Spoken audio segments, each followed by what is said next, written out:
দেখুন,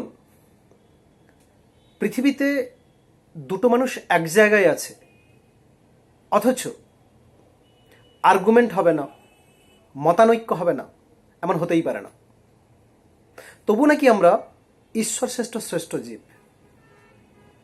কেনই আর্গুমেন্ট, কেনই মতানৈক্য, কেনই মতবিরোধ? তার একটাই কারণ, আমরা প্রত্যেকেই ভাবি আমি যেটা ভাবছি, আমি যেটা দেখছি, আমি যেটা বুঝেছি এটাই ঠিক। সবসময় চেষ্টা করি আমার মতটাকে অন্যের ওপর পোষণ করতে, সবসময় চেষ্টা করি আমার সিদ্ধান্তটাকেই অগ্রাধিকার দিতে। কিন্তু বাস্তবে কি সত্যিই তাই? আর এই কারণেই যত আর্গুমেন্ট, আর এই আর্গুমেন্ট একটা সময় গিয়ে বড় একটা সংঘাতের রূপ নেয়, এবং সেখান থেকেই কত সম্পর্ক যে খারাপ হয় তার শেষ নেই। সমাজ, সংসার, কাজের জায়গা, বিভিন্ন ক্ষেত্রে এই আর্গুমেন্টের শেষ পরিণতি গিয়ে সংঘাত। বেরোনোর রাস্তা কি? কি করলে আপনি আর্গুমেন্টকেই অ্যাভয়েড করতে পারবেন? ছোট্ট একটা উদাহরণ দিই, তাহলে আপনি খুব সহজেই বুঝতে পারবেন। এক গ্রামে 4 জন অন্ধ বাস করত। তারা কখনো হাতি কি এই সম্বন্ধে তাদের কোনো ধারণাই নেই। তারা কখনো হাতির সম্পর্কে কোনো কিছু শোনেও নি।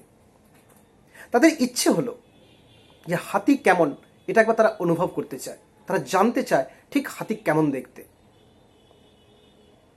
তারা রাজার দরবারে হস্তিশালায় হাতি আছে এটা কোনোভাবে শুনল, এবং তারা রাজাকে আর্জি জানালো যে তারা একবার হাতিকে অনুভব করতে চায়, হাতি কেমন এটা দেখতে চায়। রাজা তাদের আর্জিতে মঞ্জুর হলো। তারা একদিন রাজদরবারে গেলেন এবং সেই 4 জনকে একটা জায়গায় দাঁড় করিয়ে তাদের সামনে হাতিকে আনা হলো। প্রথম অন্ধজন তিনি গেলেন, হাতির কান দুটোকে স্পর্শ করে তিনি মনে মনে ভাবলেন, বাপরে বাপ, হাতি এ তো অনেক বড় একটা ফ্যানের মতো। দ্বিতীয়জন গেলেন, তিনি হাতির পাটাকে স্পর্শ করলেন, করে তিনি মনে মনে অনুভব করলেন, হাতি এ তো মস্ত বড় এক থাম বা পিলারের মতো। তৃতীয়জন গেলেন, তিনি হাতিটার লেজটাকে স্পর্শ করলেন এবং তিনি মনে মনে ভাবলেন, হাতি এ তো সাপের মতো দেখতে। চতুর্থজন গেলেন, হাতির পুরো গাটাতে হাত বুলিয়ে তিনি মনে মনে অনুভব করলেন, হাতি এ তো একটা দেওয়ালের মতো। 4 জন একত্রিত হলো। 4 জন নিজেদের মধ্যে বলাবলি করতে লাগলো, হাতি ঠিক কেমন। প্রথমজন বলল এটা পাখার মতো, দ্বিতীয়জন বলল একটা পিলার বা থামের মতো, তৃতীয়জন বলল একটা সাপের মতো, চতুর্থজন বলল এটা একটা দেওয়ালের মতো, এবং রীতিমতো তাদের মধ্যে একটা ঝগড়ায় পরিণত হলো।